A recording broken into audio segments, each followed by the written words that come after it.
All right, so in addition to yesterday's video, I wanted to do one today and talk about another aspect as to why I haven't been really active or anything along those lines in the last few weeks, months, and that is because since February I had been nursing a shoulder injury.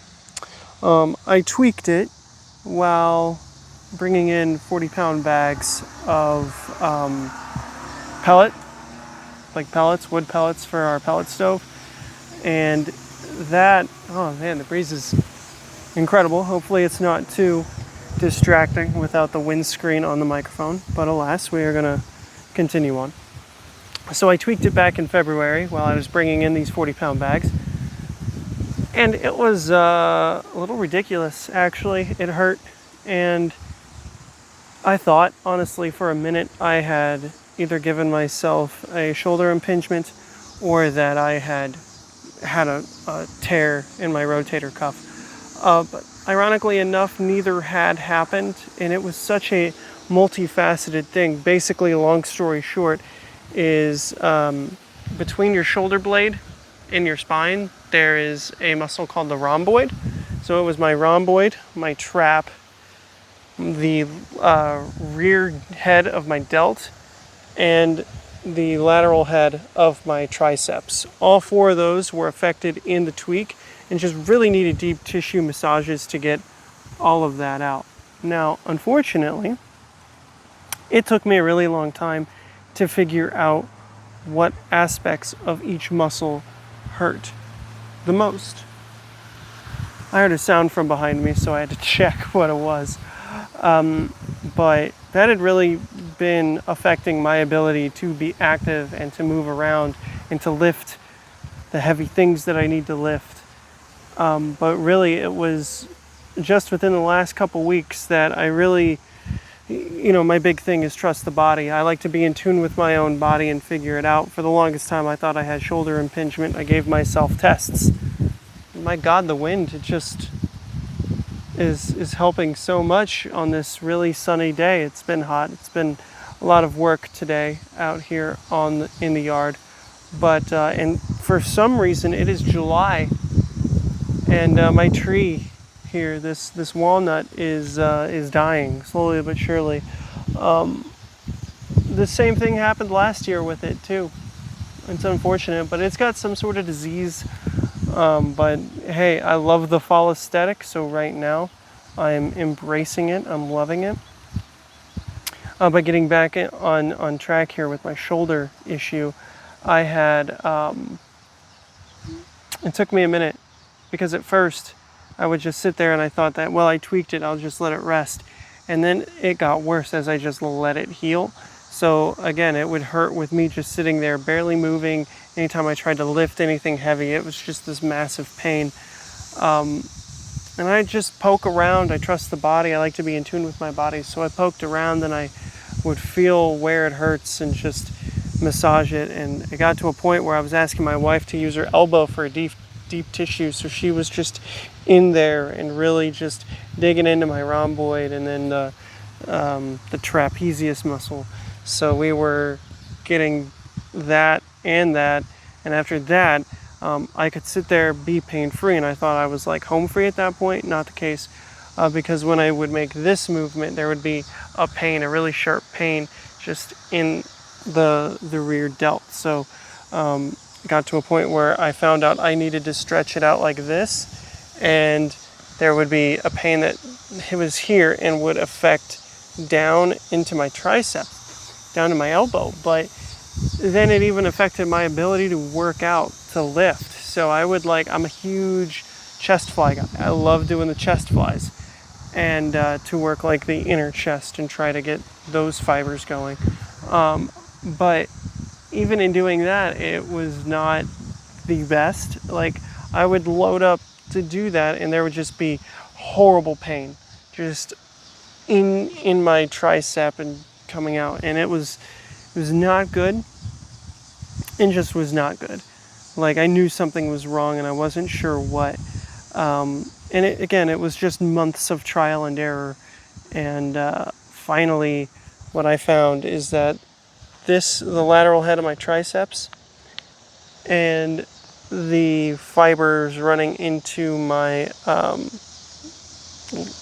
rear delt, those were both really affected. So just big time massages, get those deep in there, get that worked out, like literally get it to a point where it is tender to touch and work it out, and then just do the move that was giving it pain, and it was gone. And that's how I knew that it wasn't any sort of tear per se, but it was just something that needed to be worked out and then strengthened later. So even doing this, like putting my arm up like this, putting pressure here and doing that, I can still feel it because it's not fully 100% like healed, but I can feel a point here and then pain here. So it's affecting all of this right here, and you just get it and you isolate it, and it's just, oh, it feels so good. And then you just put the pressure in there and just let it work itself out. And then once it doesn't hurt, you do what you got to do to strengthen it. And that has something that I just discovered recently. So if I look a little on the heavier side currently, it's because I haven't been able to work out to my ability in the last February, July, 7 minus 5 months. It's been about 5 months that I haven't been able to actually work out or lift to my capacity, or to bring me to that joy state. So recently healed. I just did 100 flies the other day, so I'm gonna go ahead and make sure, just work that out before I get in there to do it, and hopefully that is the cure there. But that is just another thing. And when you are used to being happy, when physicality brings you joy and you can't be physical, it just sitting there is enough to drain you, which is hyperbolic almost in a sense. It's just really funny how, to me, how backwards that sounds. It's like, I love being active, but then you can't be active, and just relaxing just takes it out of you. Maybe it's because your brain just keeps going, I don't know. But that has been integral to my journey in finding joy and happiness over the last handful of years. I've talked about it previously in the channel, and that was basically that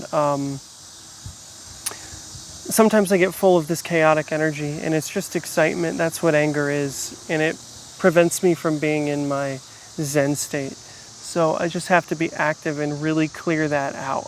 Just clear out that energy, and then I'm able to then get to neutrality, and then I can just do my breathing exercises and get into a calming headspace, and really then start feeling that euphoria.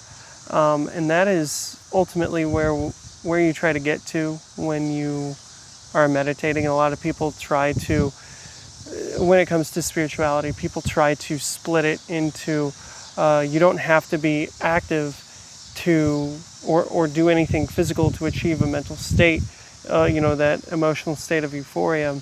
All it is pure will and brain power, but that is not true from my experience. We're here in this physical incarnation for a reason, and while it can be chaotic and hurtful and just traumatizing to almost everyone that is here, ultimately it's two halves of the same coin. You can't achieve peace and have an effect on this world without doing something in the physical space. And I mean, people will be like, the spiritual people will even point to Gandhi and be like, well, he didn't do anything. Well, he fasted.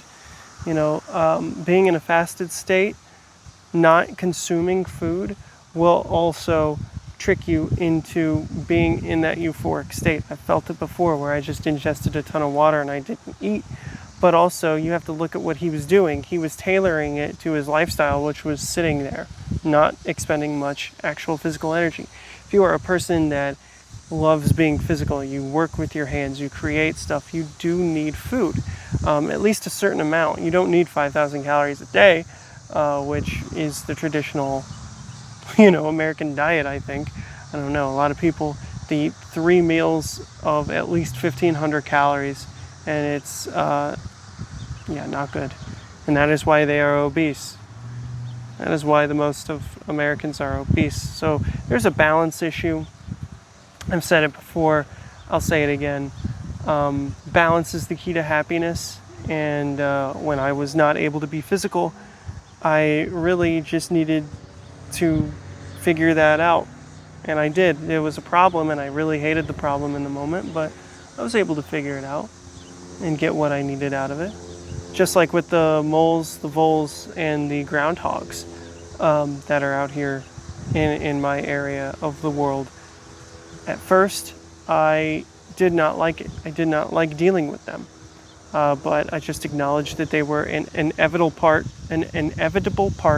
of the existence, and they would be a challenge. And what I did is just accepted it, and I went from a spot of hating dealing with them to embracing the maintenance. I get exercise by walking out, to checking all the buildings out here and structures, and making sure that they're clear of these pesky critters that can damage the foundations. They can lead to widespread damage, both voles and groundhogs. So groundhogs more so.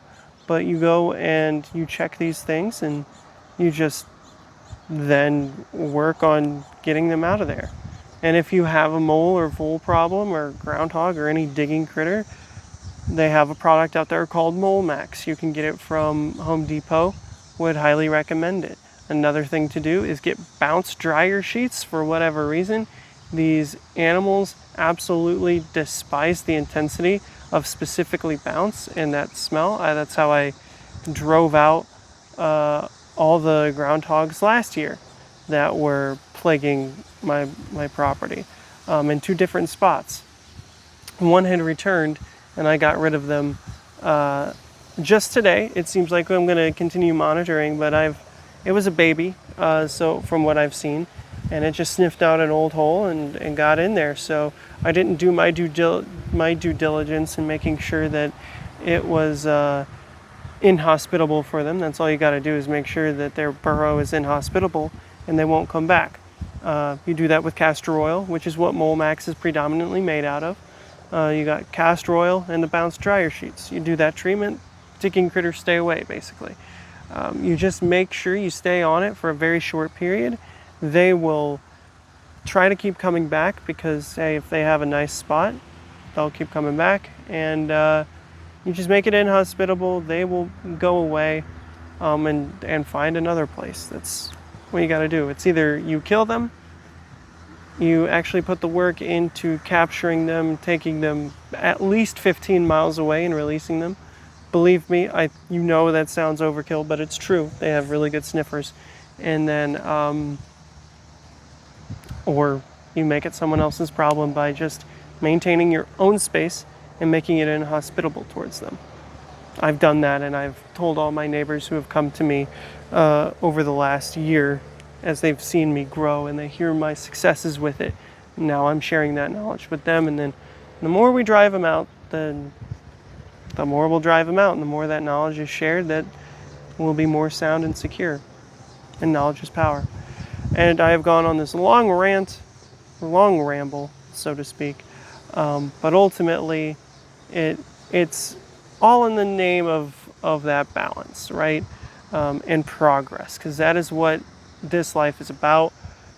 We're all just imperfect humans having an imperfect experience and living life and doing our best with the knowledge that we have. And that's why ultimately I'm not going to be judging anyone for any typical reason. It doesn't matter who you voted for, what the color of your skin is, what God you worship, anything along those lines. I'm not going to judge you for it, but I am going to judge you for how you treat other people and how you treat things that are helpless, essentially, like the voles and the moles and the groundhogs, or spiders for that matter, or anything. I mean, it's not, oh, if you kill, you're evil or anything like that. I'm not saying that. It's just, how do you go about maintaining peace in your life, and how do you treat those around you? Because if there's one thing people will remember, it is how you treat them. And that's the little nugget of wisdom for today. If there's one thing people do remember, it's how you treat them. So for every narcissist out there who likes to just put the blame on everyone else, that they don't do what I like, or they don't treat me the way I want to be treated, you know, maybe if it's every single person around you, you have to look in the mirror and you have to decide to either accept that if every single person treats you the exact same way, and 100% everyone, maybe you're the problem. If you're unable to take any sort of accountability for what you put out, then you can't judge anyone for what you receive.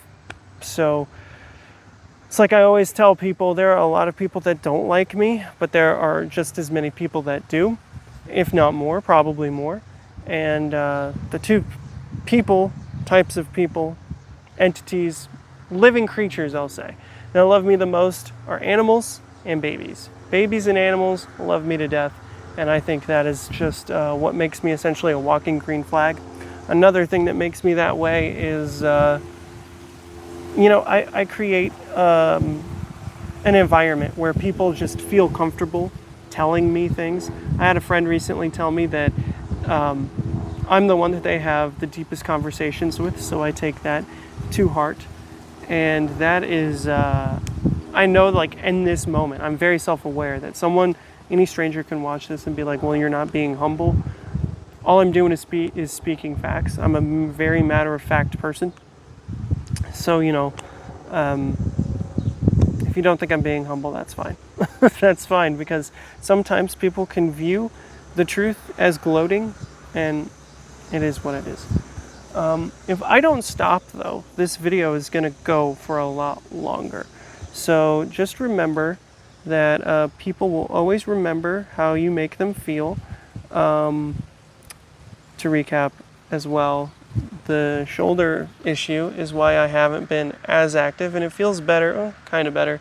I need to, once this video ends, I'm going to massage the crap out of my tricep and my shoulder, and maybe get a workout in. I don't know. It's been a full day of being busy right now. And yeah, so either way, guys, I hope you're having a great day. And I know I was in the middle of a recap, but I really only talked about those two things that I can think of, that I can remember, because I become a stream of consciousness in these instances. And I hope you've enjoyed this beautiful day that I'm bringing you from under my tree that is apparently dying. So with that, guys, be well, be blessed. I love you all. And hey, until the next time, my name is Ken, and I'll see you then.